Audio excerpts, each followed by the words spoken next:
All right. Hello and welcome to SCO's September webinar on our campus and clinical facilities. Thank you so much for joining us. I hope you all are staying safe and healthy. My name is Avery Cunningham. I am a Student Services and Admissions Officer here at SCO. I am one of the admissions team members who answers your admissions questions and participates in the admissions process. Before we get started, I ask that we all use proper Zoom etiquette by keeping microphones muted unless speaking, limiting background noise, and respecting all this webinar's attendees and facilitators. We will have time for questions towards the end of the webinar, but in the meantime, if you do have any questions or concerns that need immediate attention, please use your chat feature at the bottom of your screen to communicate with us. Today, we will be giving you all a walkthrough of some of the critical locations and services on and off SCO's campus, including our clinics, starting with the tower, our main administrative building, and talking a little bit about the eye center, maybe mentioning the activity center and some of our external clinics. And then at the very end, as I said, we'll have a Q&A where you can ask some additional questions. Your guide will be Helen John. She is a current 2026 student ambassador, and she will be instructing you and guiding you and giving you some great insight on all of the SCO campus facilities and administrative functions. All right, then, Helen, whenever you're ready to get started. Okay. Hi, everyone. My name is Helen. I am currently a second year at the Southern College of Optometry. I graduated from University of Tennessee in Knoxville with a degree in biochemistry, and I'm actually one of the ones from Memphis. So Memphis has been a home to me. All right, we're going to begin this tour. We're just talking about the tower. So at our College of Optometry, our tower is about 11 stories tall. And we usually always say that we're like the tallest tower. And then we also have an addition of the widest eye center in terms of in Memphis. So from any location in Memphis downtown, you always can see this tower. All right, Avery, I'm ready for the next slide. Okay, so the tower opened in 1970. Major renovations were in 2013. And inside our tower, you're going to find classrooms, labs, faculty offices, student center, administration offices, and more. Okay, so right here, if I were giving an actual tour, I would show you guys our atrium. We're really proud of this location because it has floor-to-ceiling windows that is very convenient for students in terms if they want to just connect outside after class or just study out here. This is actually one of the renovations that we asked for as students to our school, and they answered our askings and provided this for us. So we're really happy of our atrium. Also on this floor, which is the second floor of the tower, you have your lecture rooms, which we will go in a second over. So I'm just gonna proceed on so I can show you that later. Okay, so this is very exciting. This is our optometric theory lab. So this is actually located on the first floor. They often say the first floor is where you're gonna have a bunch of your first year learning experience. So here in this lab, you'll learn all the skills to make you a doctor once you're done with school. So you'll learn refraction, you'll be able to use a slit lamp, you learn how to use CompuLink, which is our computer system to enter all the case information in. This is oftentimes a lot of students' favorite class. This is the class they actually get to wear their white coats and actually feel like they are an optometrist. One thing I might want to point out is if you look at the very bottom left-hand corner, you can see that we have an idea of what a station would ideally look like. So if you look and you see there's two different lamps, and that is something I want to point out because every single cubicle in this theory lab will have different lamps, and that's on purpose so students don't get used to just using one specific type of equipment. They have a diverse options, so learning is not always just so like memory, but out of like learning how to troubleshoot with different lightings. And that also goes with our slit lamps too. We have more newer options and more of the older options as well. I think that's it for this one, Avery. Okay, so right here is our Learning Resource Center. This is located on the third floor of the tower. Here is where students tend to go to if they need a computer to use, and they don't have access to one. It's more for, if you look at the very top right-hand corner of each of these computers, you'll see a little bit of a white strip that tells you what it's used for. Sometimes students in clinic, third-year students or fourth-year students that haven't finished charting for the day, they would just be able to come here and kind of fix up their records, as well as maybe we use this room for a phonathon, which is something where we call a bunch of alumni and past people who've come to SCO to just donate to us and all that stuff. Here in this room specifically, there's also a printer. It's one of our two. There's another one at the library, but this is also really nice. If you want to print anything, printing here at SCO isn't free. You do have to pay a charge, but it's affordable. A lot of our resources in school now are just online. So if you're wanting paper copies, you have the option to print here if you don't have a printer at home. Something else I want to point out about this floor on the third floor is our great technology team. So we have really good two tech guys that do a lot for us in terms if you feel like you have a virus on your computer or you have a frozen screen right before an exam, you literally can just come up to the third floor and these tech guys will really make sure that they can fix your problem and you don't have to go to one of those Best Buy locations and have to pay all that extra money. So we're really thankful for our tech guys. All right, Avery, the next slide. Okay, so here is a square meal. This is our own cafeteria at the SCO. So this is located on the fourth floor. I actually really love this floor. Not only do you get to eat here, but you just get to catch up with friends and study, and there's just always like natural lighting. So a square meal, what is very special about it is Tuesdays through Fridays, they have different food options, and the food options are very diverse too. Like you'll get like burgers one day, tacos, we have like hibachi one day. So it's really good food that I highly recommend.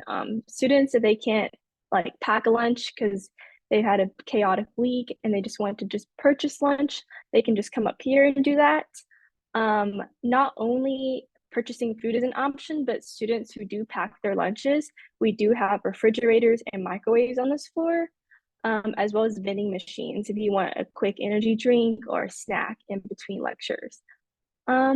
If you look at this very right bottom hand corner, you can see some of the booths we have. They're super comfortable. These are areas where students tend to like study, but also eat here as well. Yep, that's it, Avery. Okay, so this is our library. This is actually one of the older pictures. We recently had new furniture move into the library to where students are now able to use footstools as well as really of those standing desks that we have now, which is really nice. This is actually the only floor on the tower that's our quiet floor. So the library is located on the fifth floor. So we usually use our inside voices here just because we don't want to disturb students who are actually studying that don't want to do group studying. So this is more for people who are more independent studiers. We also have computers here, so if you need to use any here, as well as the other printer I talked about. Here at the library, I want to mention that all the books are able for you to check out. I think you just have to renew them in a month. We also have a bunch of magazines and articles from really big companies that you get to just take pictures of. You can't really take those out. So if you're interested in the articles or magazines, the library has that. And we always have the most newest editions. And if you're trying to look for a previous edition, everything is backed up in databases. So you can access it through that. We also at the library have some like skulls you can use to study like anatomy. Those you actually have to use the library as well. You can't bring them out, but it's just some extra resources we have. In the very back of the library, there's actually more independent study rooms. So if you choose to also not be in this big open environment, you can also reserve those as well. that's it, Avery. Okay, so here is our Hayes Center for Practice of Excellence. This is located on the 10th floor. So what the Hayes Center for Practice Excellence is, it actually was started by Dr. Jerry Hayes and his wife. He was someone that graduated from SCO and provided the funding for this program. This program has a bunch of great ways to connect you once you graduate. So they will be the ones in charge of looking over your work contracts if you decide to sign with a company your fourth year. They will also look over, help you with like mock interviews, as well as kind of connecting you with alumni that have graduated, just kind of giving you that job security and preparation for the outside world once you leave SEO. Um, yes, that's what else I want to mention on this floor too is there's also our institutional advancement. So that is more helping out with students of scholarships. So SEO has given about like 200 scholarships per class, or a little less than that actually, but it's like a pretty good amount for each student. So like students who come from out of state, they usually can apply for scholarships, or students who are also in state, they also give really good amounts of that. What else is there? Institutional advancement's also really good at making sure that our school has any questions or considerations that want to be helped, they'll help out with that. Also on this floor, we have the externships. So SEO has about 135 externship sites, including sites in Canada of Alberta and Ontario. So during your fourth year, you're required to do one externship at our eye center, as well as two other locations that are up to you. So they can be back at your hometown or even locations that you've considered practicing in the future just to try it out.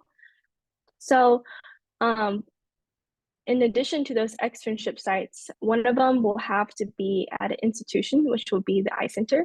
One of them will have to be at a OD, MD practice or a VA, and the other one is usually at a private practice. So kind of shows you that there's different scopes of practices you can practice in instead of just being in one specific type, like private practice. What else? Let's see. I also want to mention here on the 10th floor where the Hayes Center for Practice of Excellence is also financial aid. So if you have any questions about maybe doing a work study or any questions about how much you want to take out for a loan, as well as if your scholarship is in, you also come to financial aid for that. Okay, that's it for this floor. All right, and then here is student services. This is located on the top floor. This is actually where Avery and Sunny and Mike and Joe Hauser, all of them are at. So they really are, you'll see them during your interview, as well as if you have any questions about like make improvements for the school or just want to come up here and chat, they're always free and they'll take care of you. Okay, so now we're going to be moving away from the tower and focusing more on our eye center. So here is where patients come in, and we as students during your third and fourth year get to help them out as patients, which is very exciting. So one thing I want to mention is they say by the time you graduate SCO, including externship sites, you see around 2,600 to 2,900 patient encounters, which is a lot. So it kind of shows you that once you graduate from SCO, you've seen so many patients that you'll have the experience and the readiness for the big world out there. Also, Memphis is in a location where you're going to see a diverse demographic, a population. So you'll get to practice on so many different types of people that have different ocular diseases and vision problems. So you'll be even more prepared for depending on where you're going to go after graduation. Yeah, and that's all for the beginning of the Eye Center for now. All right, so here's a brief history of the Eye Center. So opened in 2002. It's one of the most premier optometry clinics in the country. It is 50,000 square feet, and here are some suites we have. So we have adult primary care, pediatric primary care, advanced ocular disease, surgical services. We also have vision therapy and low vision and contact lenses. We also have a advanced procedure suite that I'll talk more about in a second. And it says that we serve 50,000 patients per year. Just like I said, we have a huge population base here in Memphis that needs a lot of ocular health. Okay, so here is what it would look like when patients come in. This is our lobby. So they will be coming in towards where that white sign is, where the 3 computers are in the back. That's where the patients will go check in. And then once they check in, they'll come and sit down in one of these seats in the front. And they'll be waiting for a 3rd or 4th year student to come obtain them and take them to their suite, where the student doctor will be working with them alongside with a optometrist that will also sometimes be your professor from some of your classes. So we really have a good ratio of student doctors and doctors at the eye center. So usually in each suite, for example, let's say adult primary care, you'll have about 8 different little cubicles inside the suite with 2 staff doctors. So one staff doctor would here to the left side and the other one had here to the right side. And if you have any questions, you'll usually come out and ask them, but they're also going to be checking at your chart while you're typing everything in and like check up on you if you have any other needs. Okay, I'm ready for the next slide. Okay, so here's one of the suites I talked about. So here is primary care suite. So here you'll see just the basic stuff of just like maybe they come in for a refraction check or they all sorts of like problems that don't need to be specialized for like advanced ocular disease. They'll usually come here. We usually see the most patients in this suite. And that's basically what I talked about earlier in terms of how our demographic here is just so diverse too. So you'll be working with so many different patients. Okay, for the next slide. Okay, so here's the advanced procedure suite.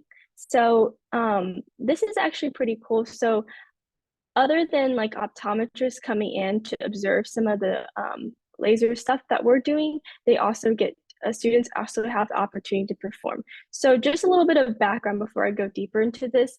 Tennessee does not have laser rights. So this is something to keep in mind. However, students are still taught to the full scope of their practice. As we know, optometry is a legislative profession. So we're constantly fighting for our rights for Tennessee to get those laser laws, like some of the other states that already have them. But just to mention, the professors here are great at what they do in terms of teaching lasers and making students prepared. So for example, just this past February, 4th year students were allowed to use lasers and help some of the patients at the eye center under the advisement of an ophthalmologist. So we usually have 1 or 2 ophthalmologists that come in on certain days of the week when students are practicing and they'll come and observe. But even the ophthalmologists have even said that they're surprised that we don't have these laser rights in Tennessee because they feel like everything the students are doing are adequate and perfect in terms of like everything that we've studied and learned. So that's something just to keep in mind. So right here, the very top, you see Dr. Duncan. He's the one in this little purple shirt that's kind of like pointing out. He actually will be one of your lab instructors and also teaching instructors for the laser class you would take around your 4th year. So not only will you get hands-on experience, but you'll also be learning everything in terms of a specific class as well, which I really like. Okay, the next slide, Avery. All right, so here is vision therapy, another of our specialized suites. I want to point out that it's not just kids that come here, it's actually a bunch of different people from different age groups, which is really important to emphasize because vision therapy is kind of for people who are not using binocular vision, they're not using both eyes. One eye could be using majority of the work, so like amblyopia, or someone with an eye turn where their pupil is kind of turned more in or out.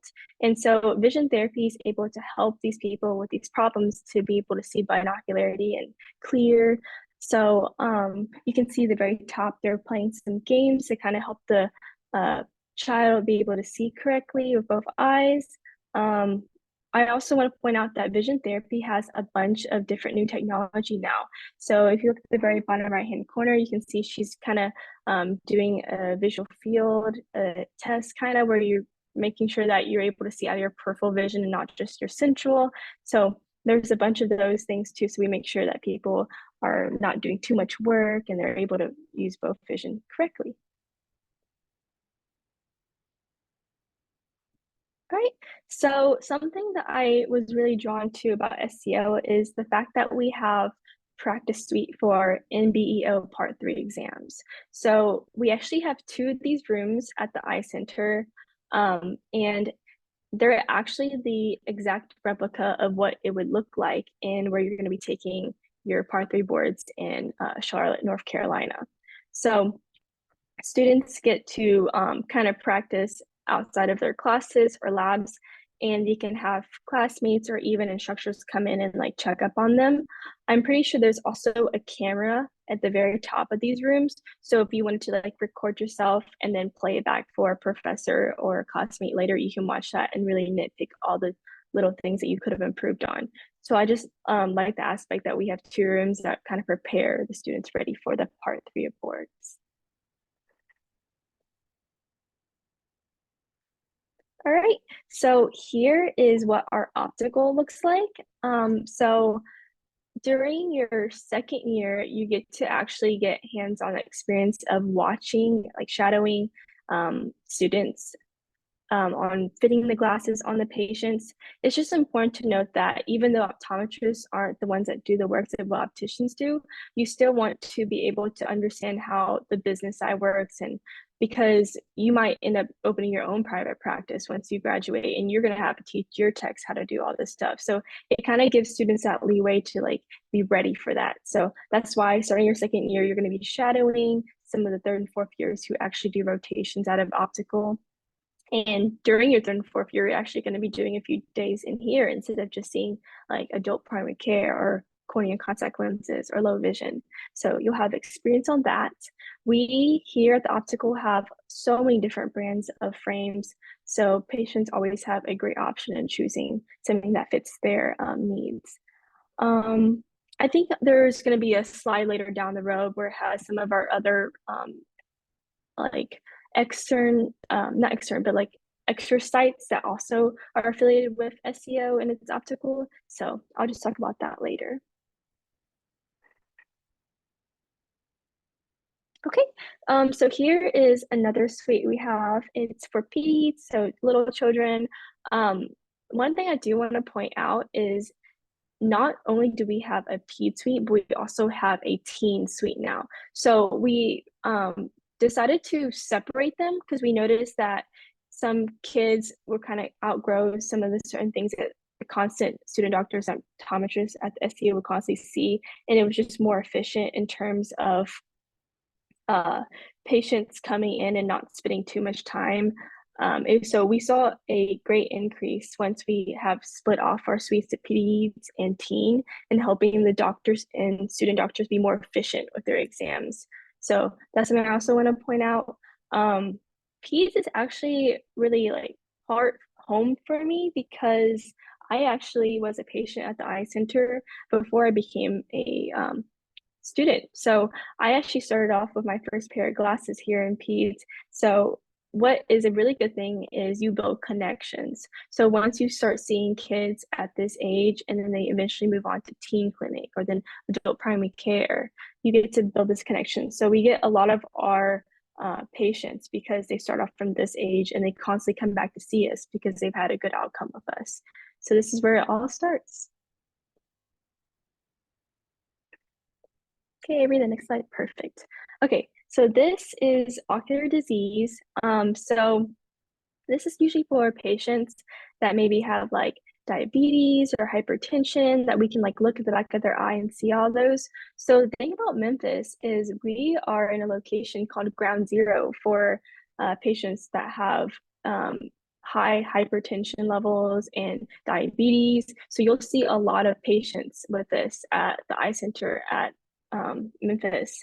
Majority of our patients, you'll see a lot of this, which is really cool because you'll take a class your second year called medical pathology, taught by Dr. McGriff and Dr. Borgman, and they always emphasize all the diseases that you constantly see at the eye center, and then they'll always correlate a case example from the eye center that day. So you can see how often that you'll see patients with this. So you'll be a pro once you graduate, and definitely a lot of these things you'll see here.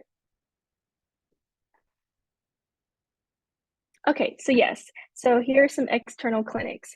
So here at Crosstown Concourse, we have Focal Point.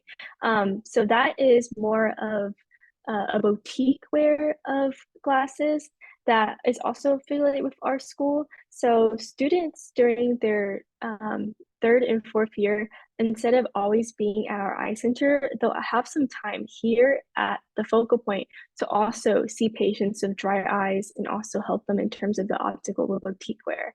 So that just shows you that not all the students are just here at SCO, but they'll rotate in different areas to help our community. Oh, like I mentioned, so here's Focal Point. This is what it looks like. So that previous slide showed that it was at Crosstown Concourse. Let me mention that Crosstown Concourse is just a few minutes away from school. There's this really tall building that a lot of students tend to go study at if they don't want to study at school. And it's also very convenient too, because if you're a third and fourth year student and you need to go to Focal Point to do one of your clinics, you can actually just, after you're done at Focal Point, in the same building, you can just go to a different floor and study, which is really nice. This building used to be a old Sears tower that got torn down and remodeled. And not only is there like our Focal Point, but there's also church health for like the dentistry school kids, and there's a bunch of restaurants in there, a museum. There's always some fun things going on across town. But back to this Focal Point, you'll have professors that you'll have during your classes that also will be here to guide you through the process as well. Like I said, it's really good for dry eyes that you'll do this here as well.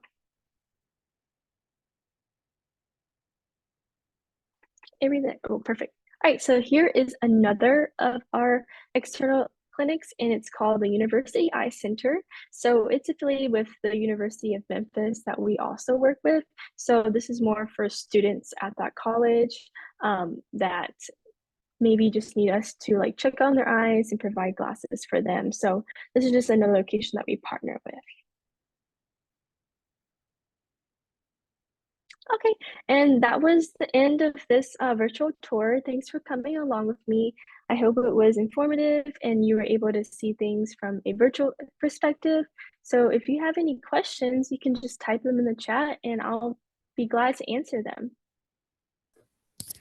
And excuse me, and Helen, while we're waiting on some questions, would you mind talking real quickly about the activity center? We didn't have a photo for it, but if you want to mention some of the services and resources there real quick. Oh yeah, of course. Yes. So yeah, usually after the tour of the tower and the eye center, I usually will walk students over to the activity center. So our activity center is just right across the street. It's not a short, it's not a very long walk. It's actually pretty short.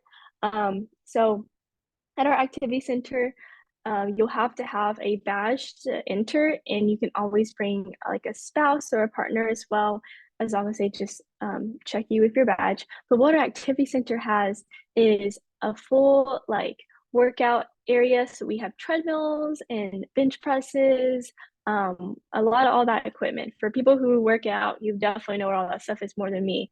Oh, yoga mats and yoga balls, all that stuff. We also have a kind of a relaxing room where there's like foosball and shuffleboard. So if students want to just like play some of those games, they can go there as well. We have racquetball, and we also do yoga and Pilates classes. They're actually taught by your ocular anatomy professor who choose to come here, Dr. Grant. So it's kind of cool having someone who teaches you ocular anatomy, but then you'll spend yoga with her on Tuesdays and Thursdays afternoons. So that'd be something exciting that you could do as well. We also have a full court basketball court. So some things that actually happen in there are intramurals. So as a student here, you can get involved in doing intramurals. And we this past season we had volleyball and and dodgeball. That was my and basketball. So we had those three, but anything that you have any ideas about, you can just start up a team. You just have to let everyone else know. So that's for some fun things you can do when you're not studying and not spending time with friends outside of school. You can just come over to our activity center. Another big event that happens at the Activity Center is OptiFest, which is this really cool time that happens around October, where a bunch of vendors come in with glasses and sunglasses, and you get to bring all your family members, and you can get about like a 75% off, like really good like Ray-Bans or any other brands that are there. So it's kind of like giving yourself out there by providing your family all that nice discount, but then you actually make connections with the suppliers. And so then they can obviously work with you once you get your private practice if you're interested in all that stuff as well. So it's just a great way to connect and also help your family out and like get some good Christmas presents during that time too. All right, thank you. So yes, again, if anyone has any questions, and it doesn't have to be just about the campus or the facilities, if you have any questions for Helen about student life or anything like that, we'll definitely be able to take questions now. At the bottom of your screen, there's an option for chat, but there's also an option for a Q&A feature. Either will work for any questions.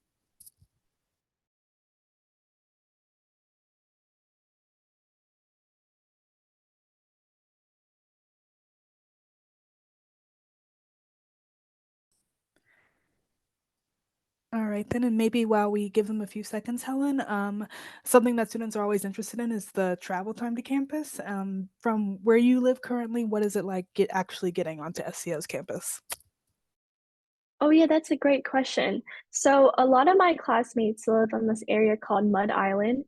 It is probably about like 9-minute drive to school. It's super close. It actually gives you the view of our Mississippi River and you also get to like walk your dog around there and do your runs, and you get to live with a bunch of students that are not actually just from SCO but from maybe are the medical school, the dental school, all that stuff. So you get to have cheaper rent because you have more roommates, and so that area is really nice. Where I live is actually more downtown, so I'm 5 minutes away from school. I live in an area called the Rise. um, I chose to live here just because it was convenient for me and my partner who goes to medical school. So it was just an easier drive for us for both locations. I honestly really like living here. I'm not actually in the middle of downtown, so I don't get all that loud noise. I'm kind of a branch out from it. So I really do enjoy living here. Awesome, and we do have some questions. Madeline asks, how many students are in the lectures/labs? Oh, yeah, that's a great question. So your lectures will have every single student from your class. So an entering class usually rounds up around 136 students. So you'll be taking those classes with them all morning as the first year, and then you'll be doing labs with separate lab groups in the afternoon. And then your second year, it'll be the opposite, where you'll have labs in the morning and lectures in the afternoon. How the lab groups are divided up are just random, but I want to note that these lab groups will change every single semester. So this puts you in an opportunity to meet people from your entire class, because 136 is pretty big if you just start off as your first year not knowing everyone. So this is a great way to make sure by the time that you graduate, you'll know everyone in your class. All right, thank you. Another question.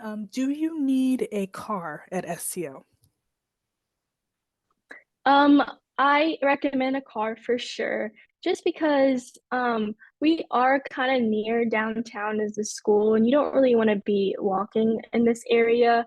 Especially you don't know how late you might be studying it late at night, and it's just convenient if you just can get in your car and go back to your place. However, I will mention that there is this one apartment called the Bristol that is right across from our school. It's walking distance. I've had some friends that are more comfortable walking in the daytime for their classes or labs, but they usually would drive at nighttime if they're late studying, just because we are in a downtown area, just like any other downtown area, big city, so you have to be aware of your environment. But that is an option if you choose not to bring a car. All right, thank you. And then, kind of along that same route, is there a shuttle system to help students commute? And then, Helen, if you don't have an answer, I may have an answer for this student. Okay, okay. I the one thing I would say is that I'm not aware unless Avery can go more in detail, but one thing I do want to point out is we have a really good carpooling system. Um, so if you and if your roommate wanted to carpool together, that's always a great option, and you'll like get points out of it that will become coupons for the square meal location of the cafeteria. So you could like if you just ride with your roommate and save the gas, and you can get like a free meal once a week as long as you do all of that. So it's just a great way of carpooling if you don't have a way to get to school as well. Yes, definitely. And there is a type of shuttle system, but it is not through SCO.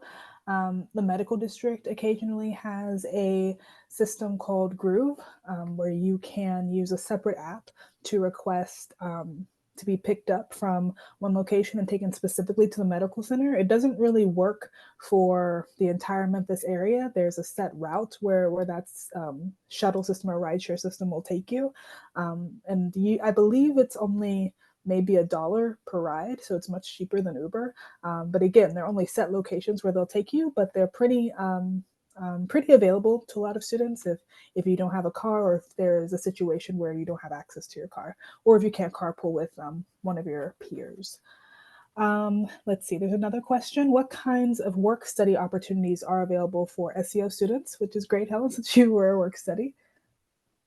Oh yeah, that's a great question. So, there's plenty of opportunities. So you could either decide to be a tutor. So SEO offers something where not only can you get money out of giving a being a tutor, but that I will mention that in a second, actually. I'm going to keep going with the work study questions. So, yeah, you could be a tutor.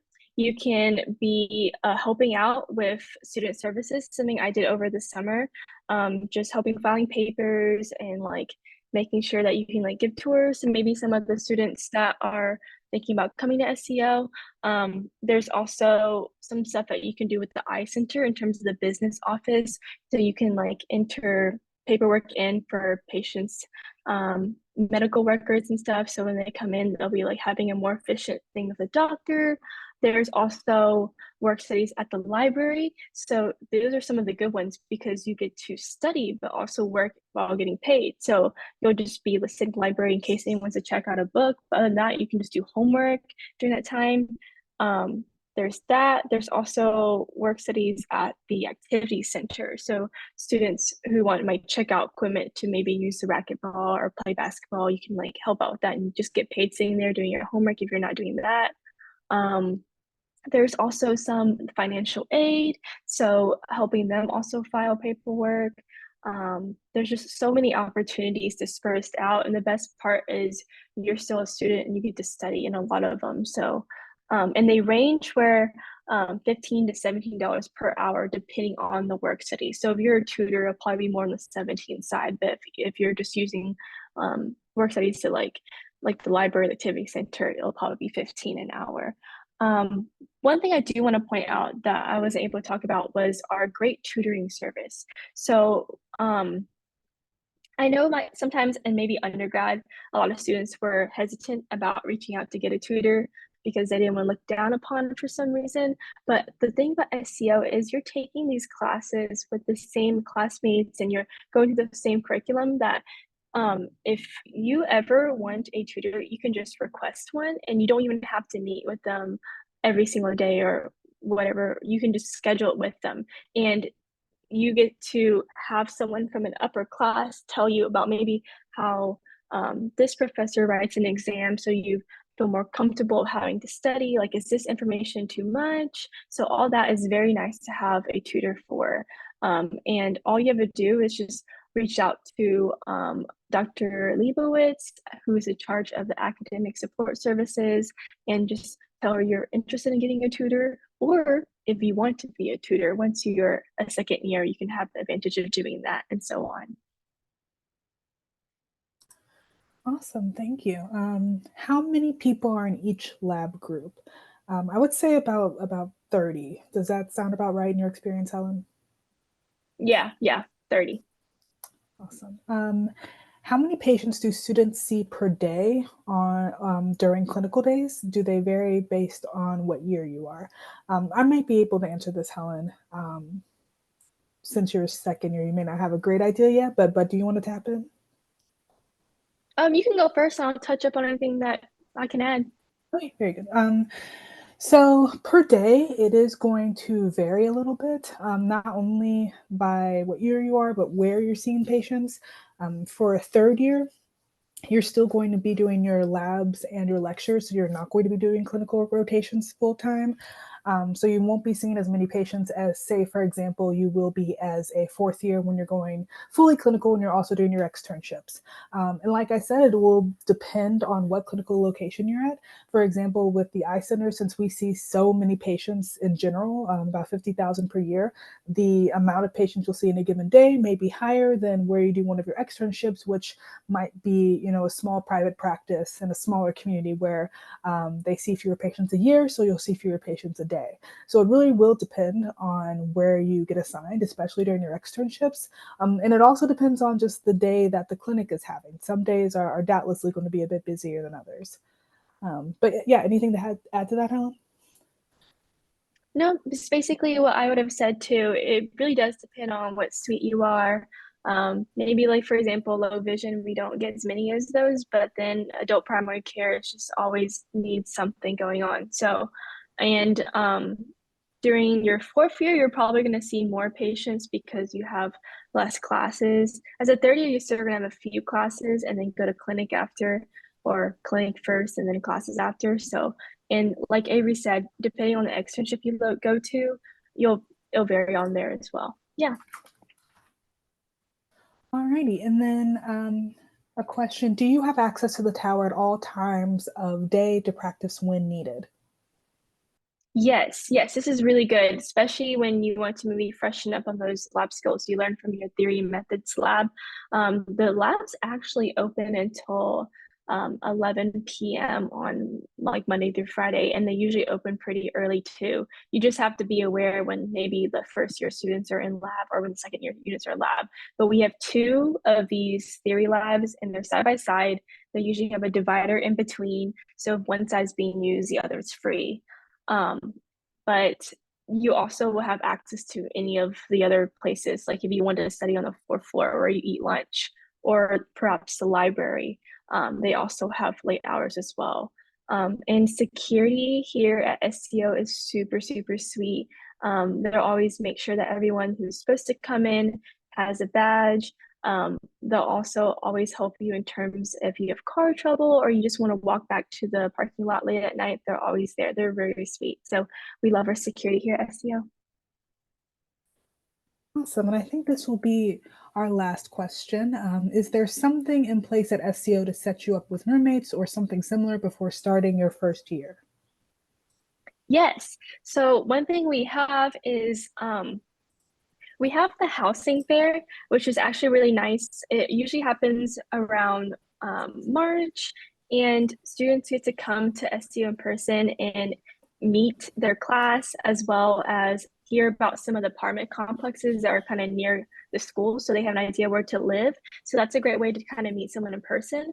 But other than that, we also have a like roommate portal that you'll also have access to once you're accepted and all that stuff, and you'll get to type out like if you're more of a late night studier or early riser studier. So then you get to find roommates that match your personality and we don't clash. If you have pets, you don't have pets, and all those extra questions. So they'll really connect you through that as well. Alrighty then. Well, we're going to stop the questions from this particular webinar there. But as you can see, Helen's email address is on the screen. If you have any questions for her, please feel free to reach out or reach out to anyone at the SEO community, especially in student services, and we'll be more than happy to help you. This brings us to the end of our webinar. I know we have covered a lot of info today, but I hope this webinar has still been of assistance as you start your optometric journey. Our October webinar will be on the wide world of optometry, where we'll have two current residents doctors who are part of our residency program talk about their specific specialties and all the different ways that students can explore the scope of optometry before, during, and after optometry school. That's going to be on October 20th. The information on how to register for that should be available on our website within the week. If you haven't done so already, I invite you to request more information by signing up for our inquiry form.